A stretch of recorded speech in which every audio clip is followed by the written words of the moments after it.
Jake's journey goes, by the way, that's interesting because I'll get onto this in a minute. We all know what DDPY has done for him, and your story together. Well, we know it to a degree anyway. I'm sure we're going to learn about it a hell of a lot more with the Snake Pit. But what do you think about him hooking up with AEW? Because giving him something to focus on, an outlet again. Do you think that was good?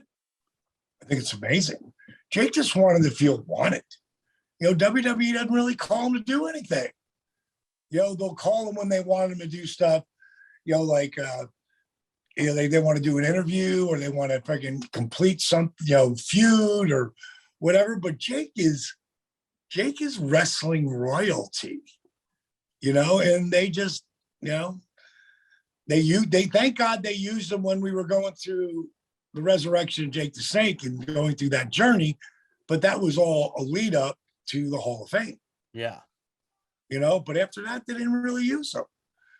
So Tony Khan is a really cool guy. And Cody called me up.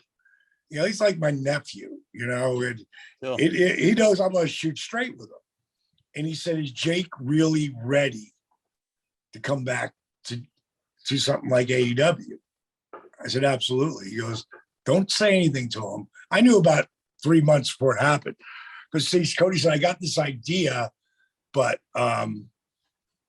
just let it percolate for a little bit with Tony. And Tony loved him. And it was really funny because Cody had said to me one time, he goes, Cody's not just a wrestler anymore. He's a host of a television show. He's got his own show. Yeah. He's got a lot going on. And him and Snoop were at the he came to the show to do something with AEW. And when Snoop saw Jake, he went, oh my God, that's Jake Snake Roberts over there. Yeah. And Cody said, you forget how big you guys are when people see you. And they're not going to say it to us like that. Well, you might catch him. I'll never forget Mike Tyson walking out of KTLA, the TV show, the news show, and me and Jake were walking in. And he saw me, he was like, DDP, gave me a huge hug. And then he saw Jake. And again, Jake, same stuff he's been through, Yeah. And, the whole deal. And when he said, man, that documentary, wow, what you guys did. And he gave us both a dual hug. It's Mike Tyson. How long ago was that? That's crazy. I love Mike. That's crazy. But again, it's you forget that, what people grew up with us, and they can be huge stars. If they're wrestling fans, they're wrestling fans, Man, that's crazy. How long ago was that with Mike Tyson? Do you remember? Yeah. 2000, we had just come out with the Resurrection Jake the Snake, and we were four-walling it. We were taking it, we went to 12 different theaters with it. And that's because we were in the first two levels of the Oscars. And then we got bumped as it went to the last, thing right before the guys get picked. If our documentary would have been about 3 golfers or 3 rock and roll stars, nobody would have beat us.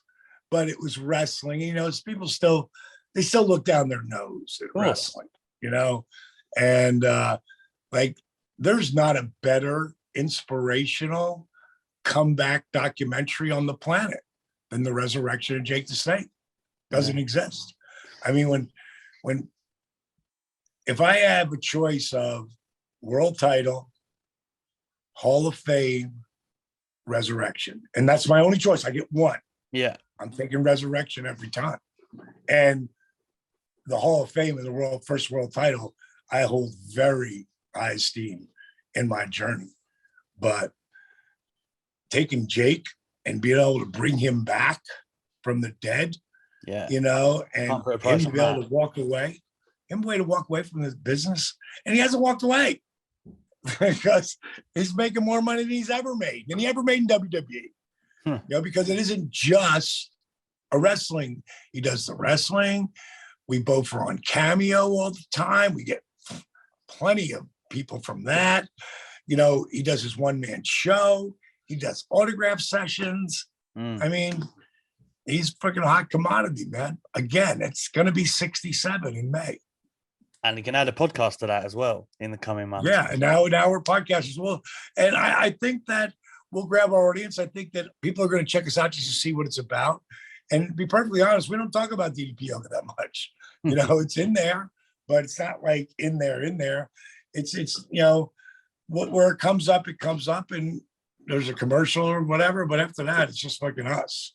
You know, just walking around, seeing where people get to see where Jay Cat, after he's been through so many operations and everything on his hands and his feet, and just to keep moving forward, you know, he's a stormtrooper, man.